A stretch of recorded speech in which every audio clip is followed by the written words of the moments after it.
What if I told you that every time you check your bank balance, you're not looking at your financial reality? You're staring at a ghost from your past. That number sitting there on your screen isn't showing you where you are right now. It's showing you the consequences of thoughts you had yesterday, last week, last month. Think about that for a moment. Your bank account isn't the source of your financial situation. It's the echo, the reflection, the shadow cast by something far more powerful, your own consciousness. Now, before we go any deeper into this revelation that could completely transform your relationship with money, I need you to do something for me. Hit that like button right now. Yes, even before you fully understand where we're going with this, because what you're about to discover might surprise you, and I want to make sure this message reaches as many people as possible. Also, drop a comment and tell me where in the world you're watching from today. I love seeing our community spread across different countries and continents, all connected by this universal desire for financial freedom. And if you haven't already, make sure to hit that subscribe button and turn on the notification bell, so you don't miss any of our future videos where we dive even deeper into these life-changing principles. Here's what Florence Scovel Shinn understood that most people never grasp. You've been living your entire life backwards. You've been looking at your financial circumstances and letting them dictate how you feel. You see the bills piling up and you feel stressed. You see the low balance and you feel anxious. You see the debt and you feel defeated. Has this ever happened to you? Of course it has. We've all been there, trapped in this exhausting cycle where the outside world seems to control our inner state. But what if I told you that you've had it completely backwards this whole time? What if the real power doesn't flow from the outside in, but from the inside out? Your bank account isn't telling you who you are.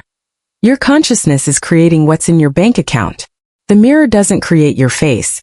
Your face creates the reflection.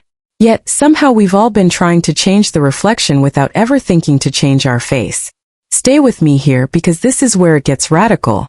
Right now, in this very moment, you might be thinking, but my financial problems are real. The debt is real. The struggle is real. And yes, I hear you. The numbers are there. The bills exist. The stress is palpable. But here's what you need to understand. None of that means you're broken. None of it means you're unlucky. None of it means the universe has it out for you. What it means is that you've been asleep. Asleep to your true power. Asleep to the incredible force that exists within your own consciousness. Every single thing you're experiencing in your financial world right now, every closed door, every rejection, every struggle, is a perfect, precise reflection of what you've been believing about yourself in the deepest, most secret places of your heart. Not what you've been saying you want, but what you've actually been assuming to be true about who you are and what you deserve. And if that's true, if your outer world is truly just a mirror of your inner beliefs, then that means something absolutely extraordinary. It means you have the power to change everything. Because if the reflection can be changed by changing the source, then your entire financial reality can shift by shifting something that's completely within your control, your consciousness. I want to go even deeper into this because this is where the real transformation begins. Florence Scovel Shinn taught something that sounds almost too simple to be true. Yet, it's the hidden truth behind every financial breakthrough you've ever witnessed. Money is not a thing outside of you. Money is a state of consciousness. Read that again slowly. Wealth is not something you acquire or chase down. Wealth is something you become. It's a state of being, not a state of having. Think about what that really means. Poverty isn't this external force pressing down on you. Poverty is more like a suit of clothes you've been wearing for so long that you forgot you were wearing it. You forgot you could take it off. You've been walking around draped in lack, wrapped in limitation, and somewhere along the way you started believing that this outfit was your skin. But it's not. It never was. Here's where this gets uncomfortable. And I need you to stay with me because this realization has the power to completely redirect your journey. Every single morning, from the moment you open your eyes, you dress yourself in lack. You might not realize you're doing it, but the pattern is there. You wake up and immediately start rehearsing conversations of limitation in your mind. You think about what you can't afford. You mentally calculate what you don't have. You check your bank account with that familiar knot of fear in your stomach. And you call this being responsible. You plan your day, your week, your life from a foundation of scarcity. And you call this being realistic. If this message is resonating with you, hit subscribe. This channel brings you the consciousness teachings that actually transform your financial reality from the inside out. Then at night, exhausted from carrying this heavy weight all day, you fall asleep clutching the very state of consciousness you claim to despise. You say you want abundance, but you hold poverty close like a security blanket. You say you're tired of struggling, but struggling has become so familiar that you don't know who you'd be without it. This is the hidden pattern, the behind-the-scenes reality of why nothing seems to change no matter how hard you work or how much you strategize. You're actively constructing your financial reality with every assumption you make, every fear you entertain, every limitation you accept as truth. Your consciousness is the architect, and these thoughts are the blueprints. What you're building, whether you realize it or not, is tomorrow's bank balance. But here's what makes this both terrifying and exhilarating. If you've been unconsciously creating lack, that means you can consciously create abundance. If you've been dressing yourself in poverty every morning, you can choose different clothes. The power was always yours.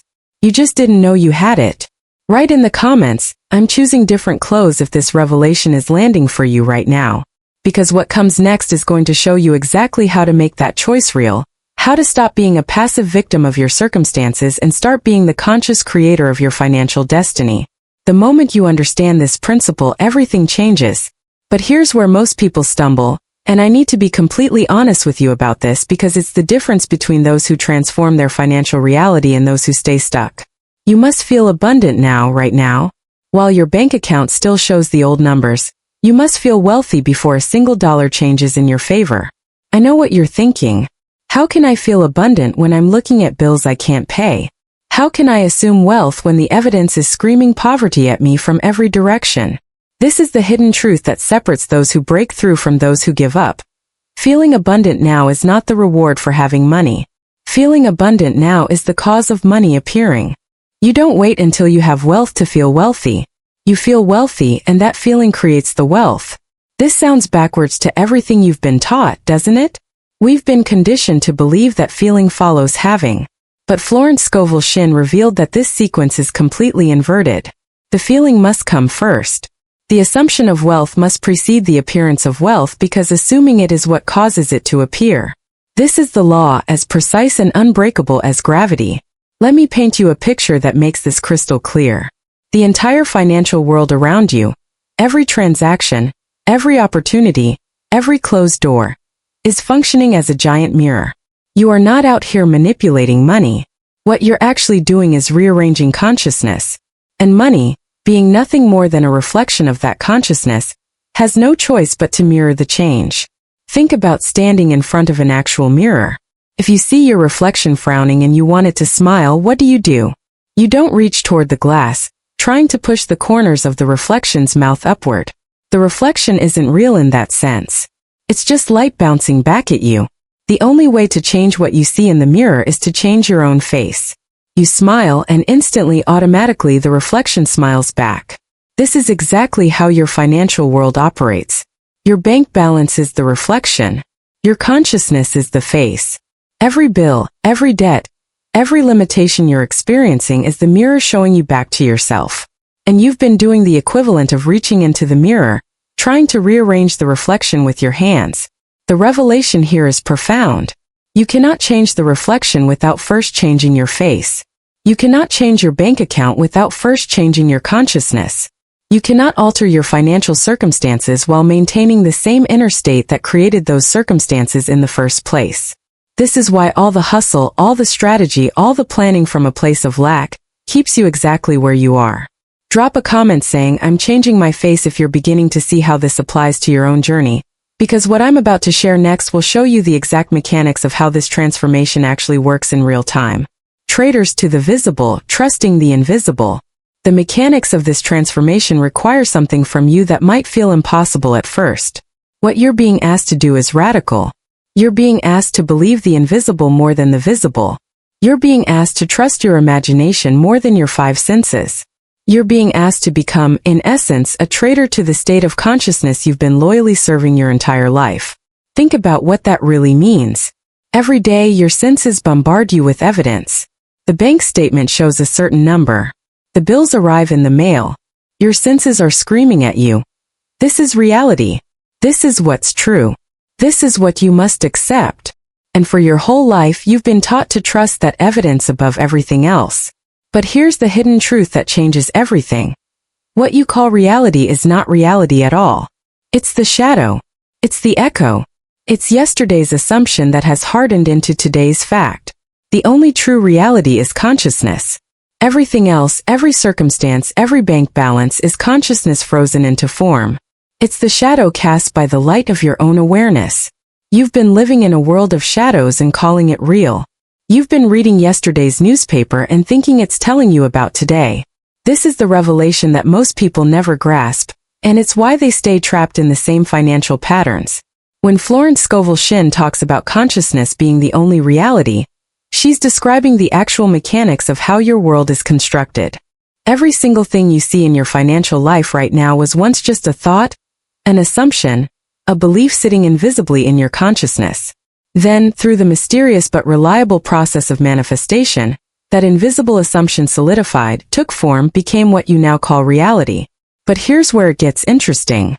Because that assumption came from consciousness and became reality, it means the process can work in reverse.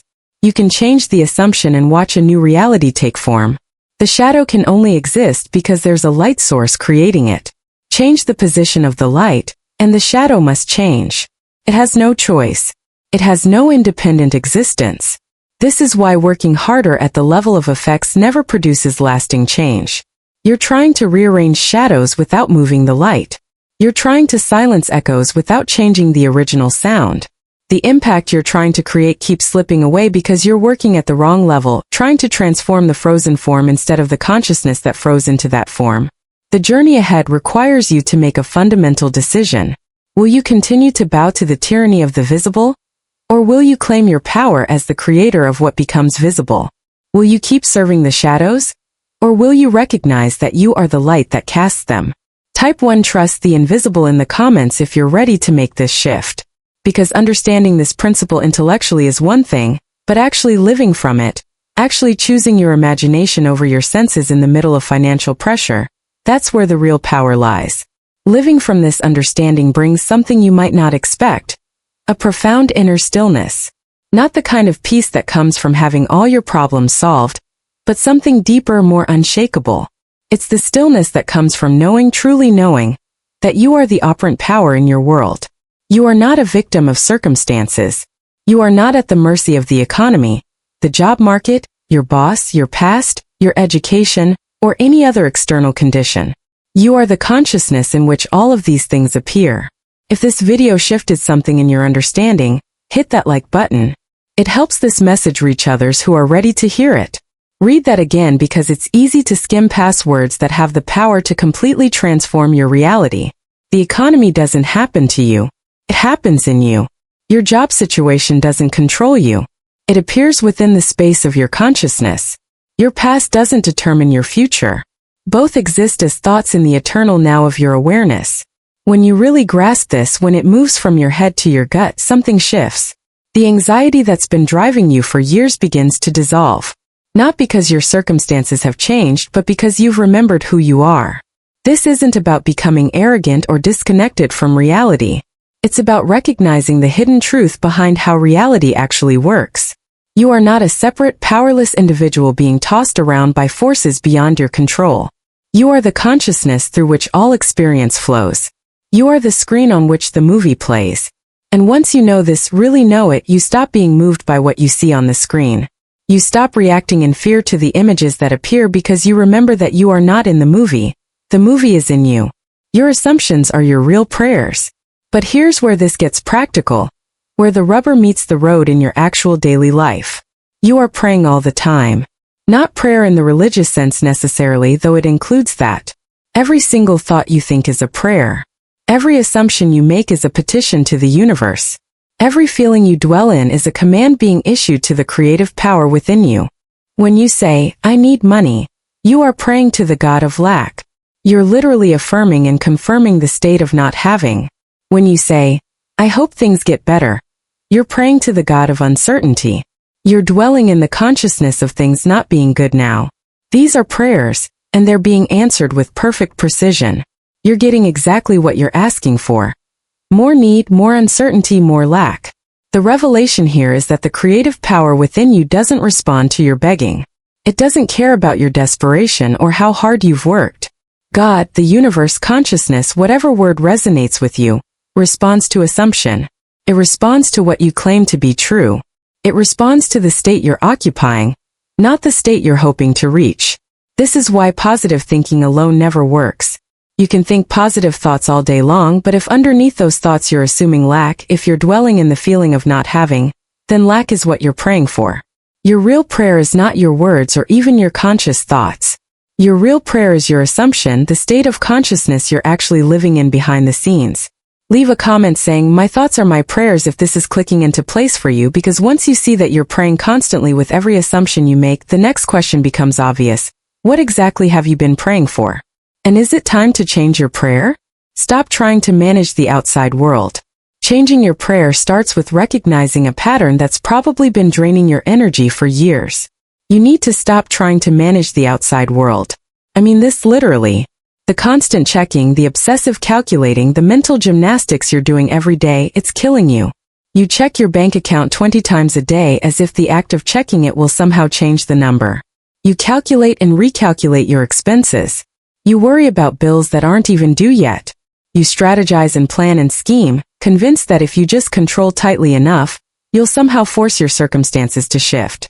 But all of this activity, all of this mental and emotional energy you're pouring out, is completely useless. You're rearranging deck chairs on a sinking ship. You're trying to fix the reflection by wiping the mirror. You're working at the wrong level, and that's why you're exhausted.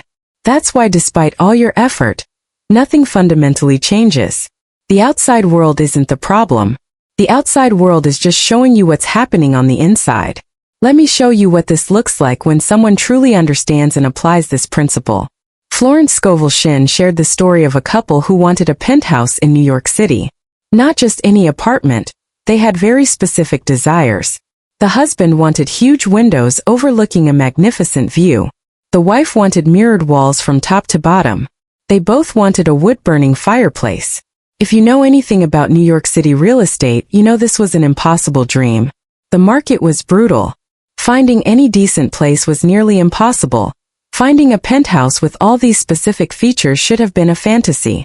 But here's where the story gets interesting. This couple had learned the law that Shinn taught. They understood that consciousness creates reality, not the other way around. So instead of looking at the impossible market and settling for less, they made a different decision. They decided to live from the end. And here's the beautiful part that shows you how natural this process is when you understand it. Neither of them told the other what they were doing. Each one independently, in the privacy of their own consciousness, began to assume they already had the penthouse.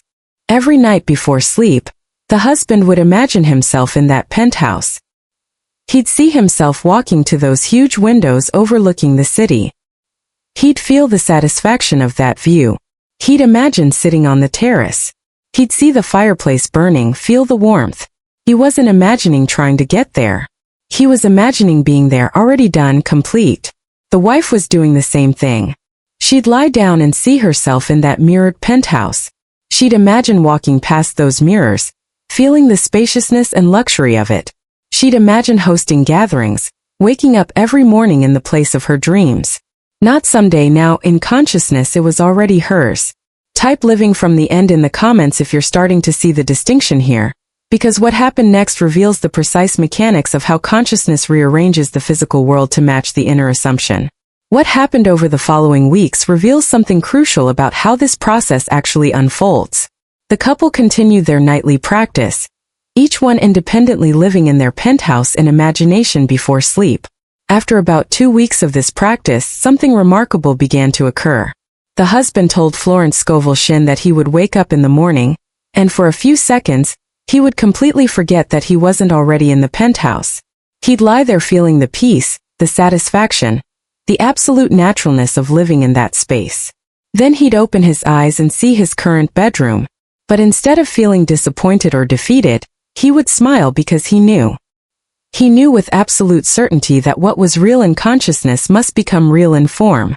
The assumption had taken root so deeply that the outer contradiction no longer had the power to shake his inner knowing. The wife experienced something similar. And this is the hidden truth behind all genuine transformation. She began to feel wealthy in a way she had never felt before. Not because her bank account had changed. Not because they'd signed a lease. Her circumstances were exactly the same, but her consciousness had changed. And because consciousness is the only reality, she was wealthy. She'd walk through the city and instead of feeling envious, she felt kinship. She'd pass by Central Park and think, soon I'll see this view every morning from my own window. Not as a wish, not as a hope, but as a knowing, as a fact already accomplished in the only place that truly matters, consciousness. This is the state you're aiming for. Not the frantic hoping, but the calm inner knowing that it's already done. And when you reach that state, something extraordinary happens. The bridge of incidents begins to form. Not through your planning or forcing, but naturally, easily, almost effortlessly. The outer world starts rearranging itself to match the inner conviction. One day, almost by accident, they found themselves on Upper Fifth Avenue, where a new building was just being completed. The agent mentioned, almost in passing, that there was a penthouse available.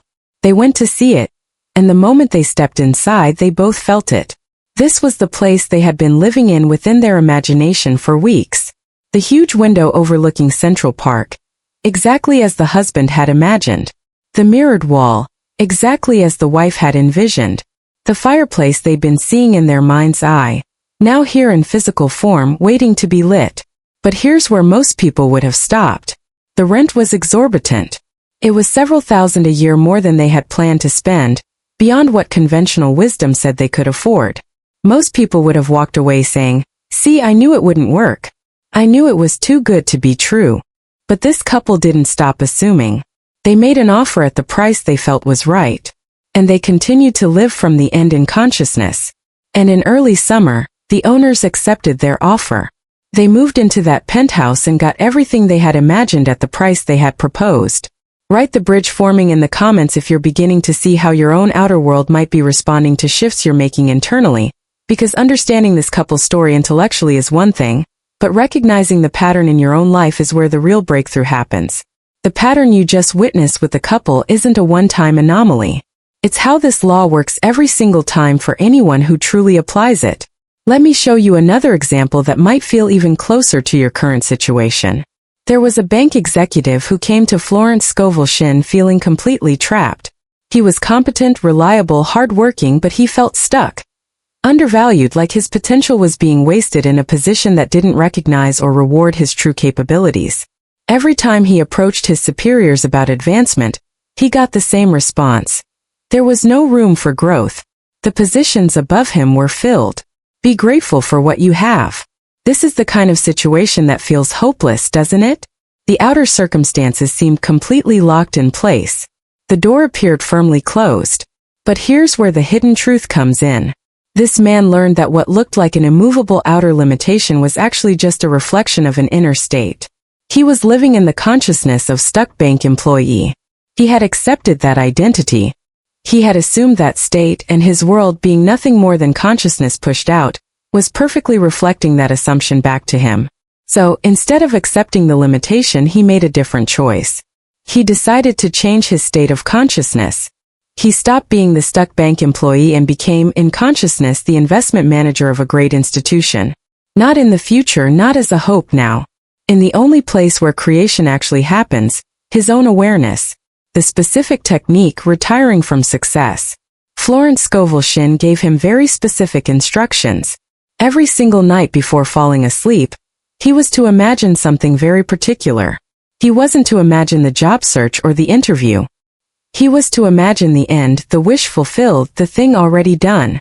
She told him to imagine that he was retiring at the end of one of the most important and successful days of his life.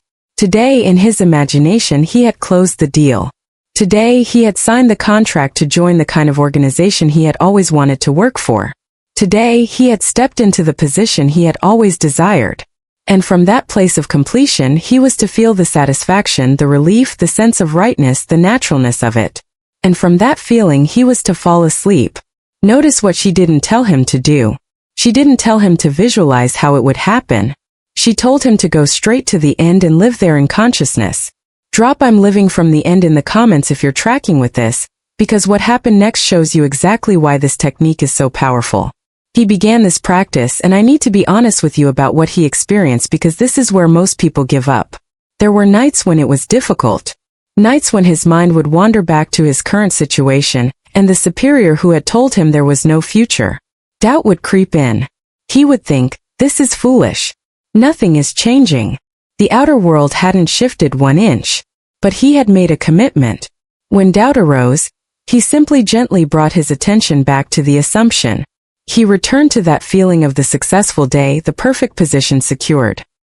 He re-entered the state and fell asleep from there.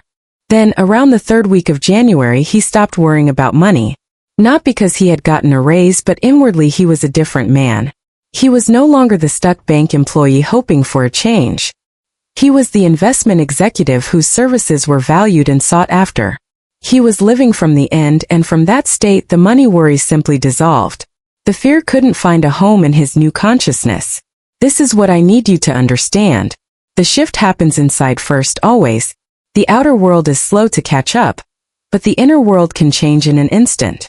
And once that inner shift is complete, the outer world has no choice but to rearrange itself to match. The bridge forms. In early February, something happened that would seem miraculous to most people, but was perfectly natural given what had been happening in consciousness. A director of one of the wealthiest foundations in the world called him completely unexpected, out of the blue. This director said they had heard about his work, were impressed with his background, and wanted to know if he'd be interested in joining their foundation in an executive capacity handling investments. The exact role he had been imagining. There was no job search, no resume sent out. The bridge appeared exactly when consciousness was ready for it, and all he had to do was say yes.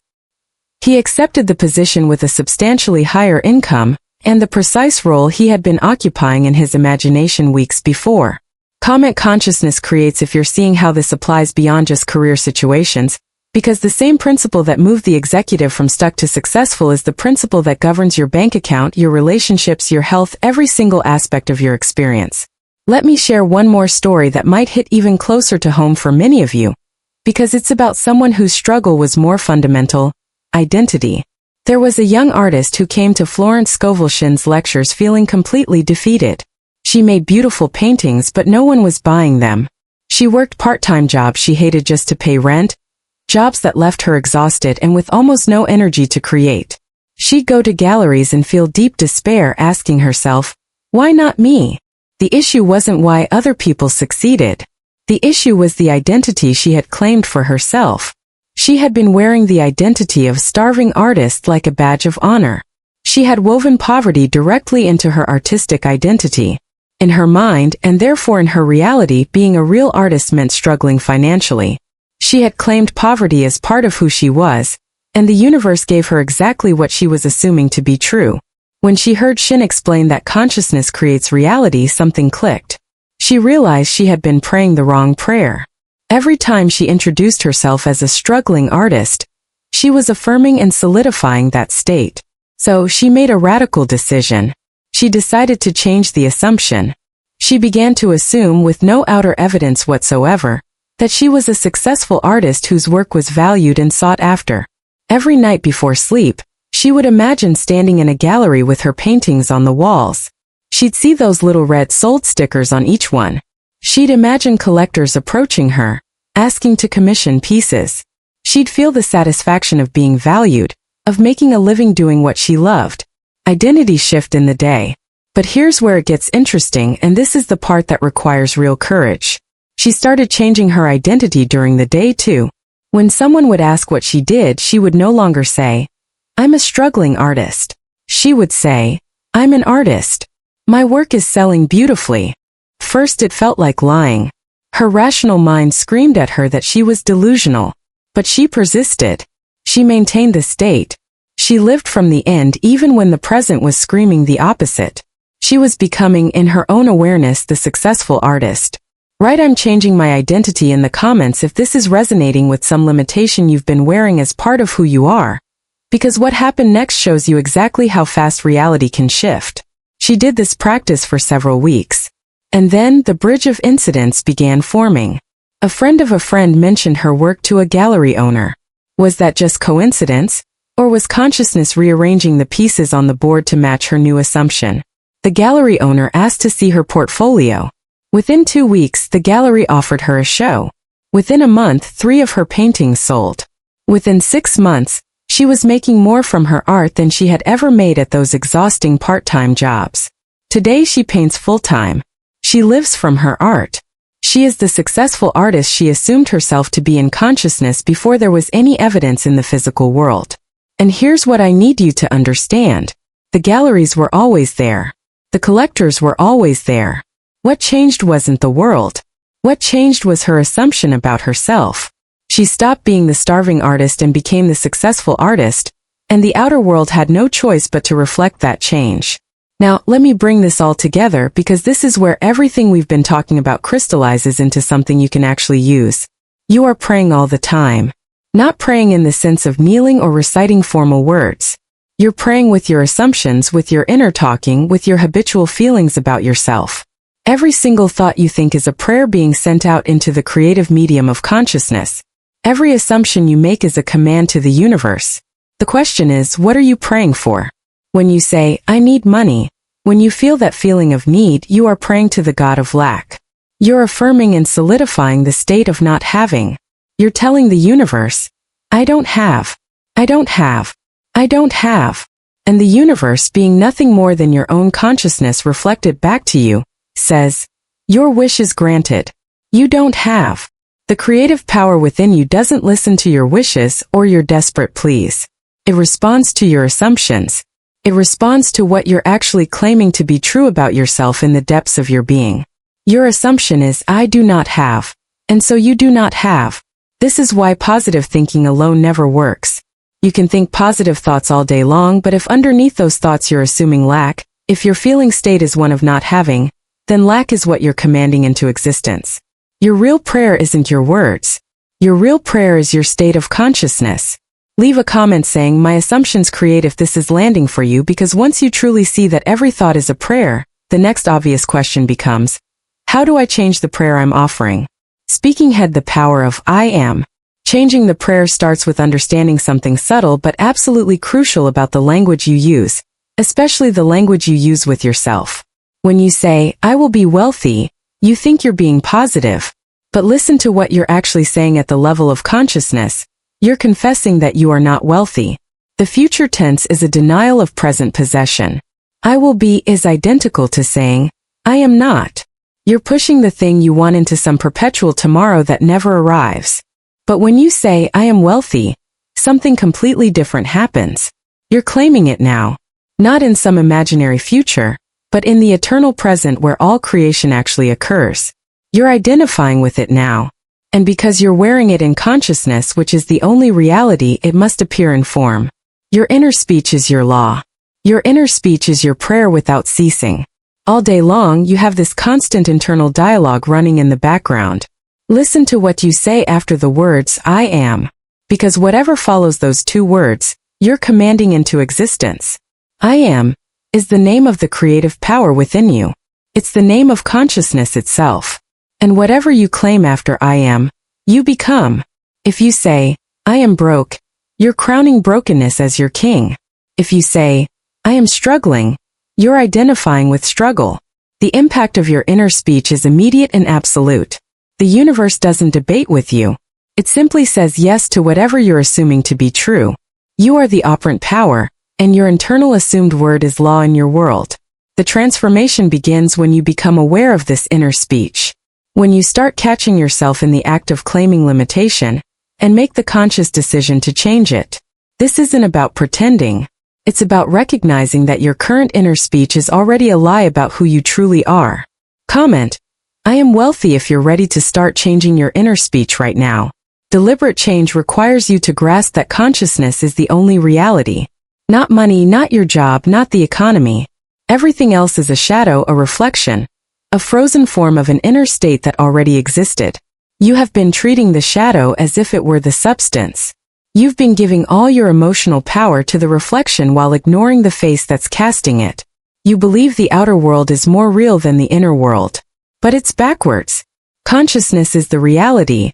The bank account is the subjective experience. Imagine you're standing in front of a mirror, and you see your reflection frowning back at you. You want your reflection to smile. Do you reach toward the mirror and try to push the corners of the reflection's mouth upward? Of course not. That would be insane. The reflection has no independent existence. The only way to change what you see in the mirror is to change your own face. You smile and instantly, without any time lag, the reflection smiles back. Your entire world is that mirror. Your circumstances are the reflection. Your consciousness is the face. The bills, the debt, the job that doesn't pay enough. These are all reflections showing you back to yourself. And you've been trying to change the reflection. You've been working harder, strategizing better, all while your consciousness remains exactly the same. You cannot change the reflection without first changing your face.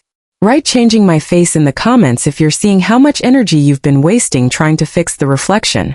Changing consciousness sounds abstract until you apply it to your actual life. The raise. Suppose you want a raise at your job. The old way is to work harder, prove your value, and wait for the perfect moment to approach your boss. You'd be trying to change the reflection while your face remains in the state of underpaid employee. But if you apply the law, you would stop being the underpaid employee and become, in your own awareness, the well-compensated professional. You would assume you are already earning what you desire. You would feel what it feels like to be valued. And from that new state, you would claim what's already yours in consciousness. Your boss, being nothing more than your own consciousness reflected back to you, would have no choice but to mirror the change. The raise would come. Debt freedom. If you want to get out of debt, the conventional approach is to attack the numbers directly, cut expenses, and work extra jobs, all from the consciousness of being in debt. You wake up and go to sleep thinking about debt. If you apply the law, you would assume you are debt-free now. You would feel into the state of financial freedom. You would imagine what it feels like to owe nothing. Type "I'm debt-free" now in the comments if you're ready to claim this in consciousness. When you truly occupy the state of debt-free consciousness, the debt begins to dissolve through means you never could have planned. Maybe a balance is forgiven, maybe an unexpected sum appears. The how doesn't matter.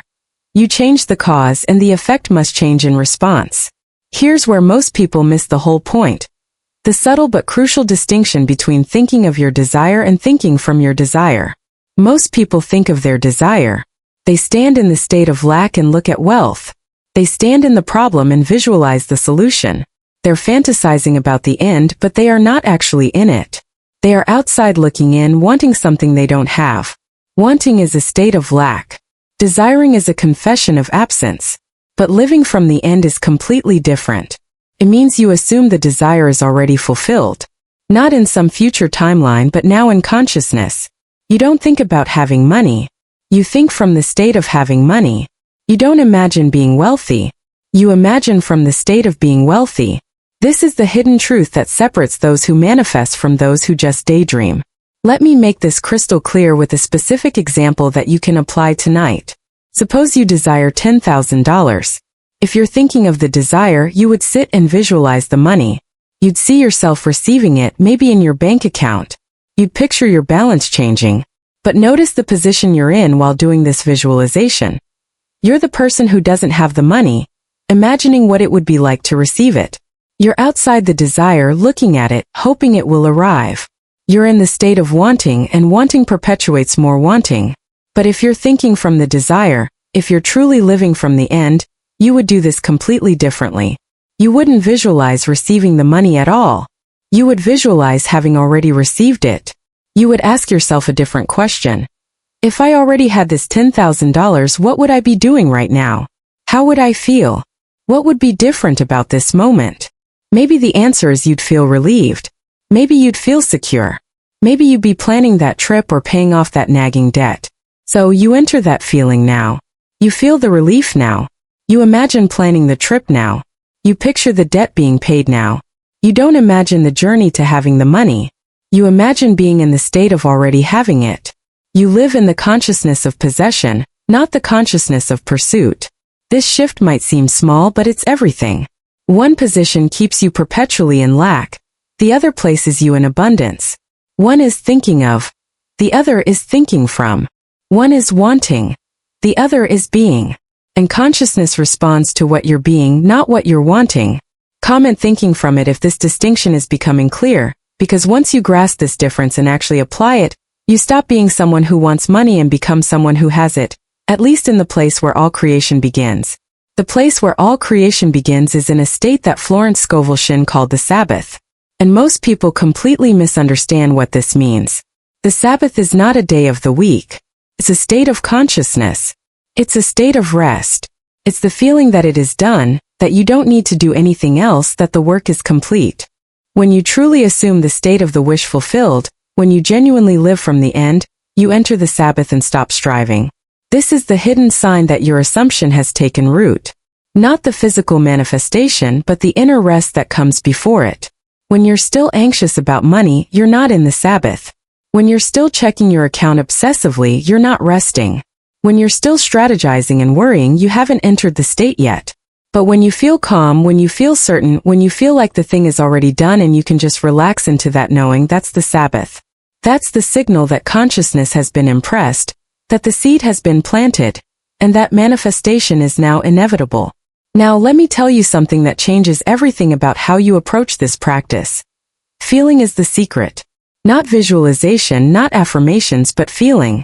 But here's where almost everyone gets this wrong. When Florence Scovel Shinn talks about feeling, she's not talking about excitement or euphoria. She's not saying you need to manufacture happiness. The feeling she's talking about is naturalness. It's ease. It's the taken for granted quality of already having something. Think about your current living situation. Do you feel excited every morning when you wake up in your bedroom? Probably not. You take it for granted because it's natural to you. You simply are someone who has a home. That state requires no emotional maintenance. That's the feeling you're looking for when you assume wealth. Not constant excitement, but the calm, natural, settled feeling of being someone who has money. It's the inner knowing that you are the thing you desire to be. Write natural knowing in the comments if you're understanding this distinction, because this is what separates those who manifest easily from those who struggle for years. Manifesting easily versus struggling for years comes down to understanding not just your conscious practice, but what you do with the events that happen throughout your day. This is where Shinn's teaching on revision becomes absolutely crucial. Every night before you fall asleep, you have a choice. You can review your day and let all the negative events replay, reinforcing the consciousness you're trying to change. Or you can revise. Revision is not pretending something didn't happen. It's changing the impression that event left in your consciousness. Suppose you checked your bank account today and saw a low balance. You felt that familiar fear. That's an impression of lack being recorded. If you go to sleep holding that, you're commanding tomorrow to look just like today. But tonight, before you fall asleep, you can revise that moment. You go back to it in your imagination. You see yourself checking your account again, but this time the number is different. This time you feel satisfaction, relief, security. You hear yourself thinking, more than enough. Everything is fine. You change the ending. You rewrite the event in consciousness. This is surgery on your assumptions. You're removing the seed of lack and planting the seed of abundance. And seeds grow. What you plant in consciousness tonight, you harvest and experience tomorrow. So revise ruthlessly. Don't let one single day end in the consciousness of defeat or lack. Change the script. Fall asleep victorious. This brings us to something Florence Scovel Shinn emphasized with tremendous importance. You must guard the threshold of sleep.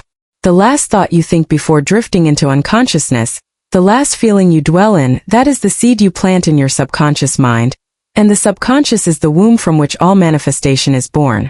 If you fall asleep feeling poor, you impregnate the subconscious with poverty. But if you fall asleep feeling wealthy, you impregnate the subconscious with wealth. The state you occupy as you fall asleep is the state you're commanding into existence. The subconscious doesn't argue. It simply accepts what you give it and begins creating from that blueprint. So never, and I mean never, go to sleep feeling discouraged. Never fall asleep dissatisfied. Always, without exception, assume the wish fulfilled before closing your eyes. Make it the last thing you do each night. Type guarding my sleep in the comments if you're committing to this practice tonight. The state akin to sleep technique. The specific technique for impressing the subconscious is something Shinn taught with precise instructions because timing and state matter enormously. Induce drowsiness. Lie flat on your back. Close your eyes and begin to relax. Let your body grow heavy, drowsy, comfortable. You are inducing a state of physical immobility, a kind of pleasant drowsiness where you could move but have no desire to. This is the state akin to sleep, SATS. Imagine the end. In this state, your conscious mind's defenses drop away. The critical faculty becomes quiet. The gate to the subconscious opens. Now, you imagine the end, the wish already fulfilled. Create a simple scene. Create a short, simple scene in your mind that implies you already have what you desire. Maybe you imagine checking your bank statement and seeing abundance. Maybe you imagine making a purchase without worry. Feel the naturalness. Make it sensory. Feel the texture, hear the sounds, and most importantly, feel the feeling. How would you feel if this were happening right now? Let that feeling flood you, the feeling of satisfaction, relief, completion. Drift to sleep. From that feeling, from that state of the wish fulfilled, drift into sleep. Don't try to stay awake. Just let go and fall asleep feeling satisfied, complete, already having what you desire. This practice works because you're impressing the subconscious at the exact moment when it's most receptive to new assumptions as fact. And once the subconscious accepts something as true, it begins working beneath your awareness to make it true in physical reality. Now let me show you something that will completely transform how you see every relationship and interaction in your life. There's a principle Florence Scovel Shinn taught that sounds mystical at first, but becomes obvious once you understand it. Everyone is you pushed out. The people in your world are not separate from you. They are not independent beings making their own choices about how to treat you. They are reflections of your consciousness. They are mirrors showing you what you believe about yourself. If people undervalue you, it's because you undervalue yourself. If your boss won't give you a raise, it's because they're reflecting back the concept you hold of yourself. Change your concept of yourself and everyone in your world changes to match. Not because you've manipulated them, but because they have no choice. They are the mirror and you just changed your face. Comment, they reflect me if this principle is clicking into place, because when you truly grasp this, you stop trying to change people and start changing the only thing you actually have control over, your own consciousness. Changing your own consciousness sounds like a big abstract concept until you break it down into specific daily practices that you can actually implement starting today. Shinn gave 3 practices that, when done consistently, will completely transform your financial reality from the inside out. The nightly appointment, SATS, every single night before sleep. Assume the feeling of the wish fulfilled. Use the state akin to sleep technique. Imagine a scene that implies your desire is already realized.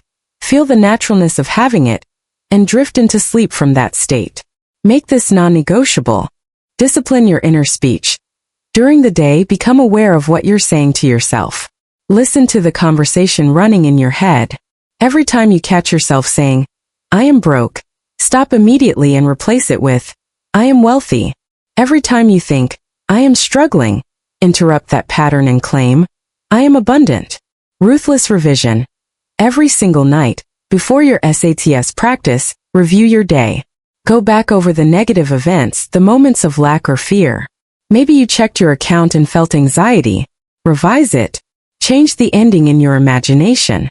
See abundance. Change the impression. Don't let one day end with lack recorded in consciousness. These 3 practices together create a complete system. You're impressing the subconscious at night, disciplining your conscious mind during the day, and cleaning up any negative impressions before sleep. You're working at the level of cause. Here's something crucial that most people get wrong. You need to stop checking and waiting. Stop asking when it's going to happen. Stop wondering how long it will take. Stop questioning why it hasn't appeared yet. Every one of those questions comes from the state of waiting. And waiting is the confession that you do not have. The moment you start asking when, you've left the state. You've gone from being to wanting. Waiting gets you more waiting. The questions themselves are the problem because they reveal that you're still looking at the mirror instead of being the face. Type 1 have it now in the comments if you're ready to stop waiting and start being, because the shift from waiting to being is where everything changes. If you're still here with me right now, that tells me something important about you. You're genuinely searching for the truth about how to transform your financial reality. You're ready to see that consciousness is the only reality. If this message resonated with you, I want you to do something for me. Subscribe to this channel. You need the reminders. The world is constantly bombarding you with messages of lack and limitation. This channel exists to remind you of your true power. And before you go, leave a comment saying, I am the operant power, not for me but for you. When you write those words, you're making a commitment. You're claiming your authority. Also, if you found value in this video, hit that like button. Your like is you saying yes to this understanding and helping others find their way to it too. Now there's another video right here that goes even deeper into how to apply these principles in specific situations you're probably facing right now. It's going to show you exactly how to handle the moments when doubt creeps in. Click on it and continue this journey with me. Don't stop here. The transformation is just beginning. Remember, tonight when you lie down to sleep, you're not hoping for wealth. You're falling asleep as the wealthy person you already are in consciousness.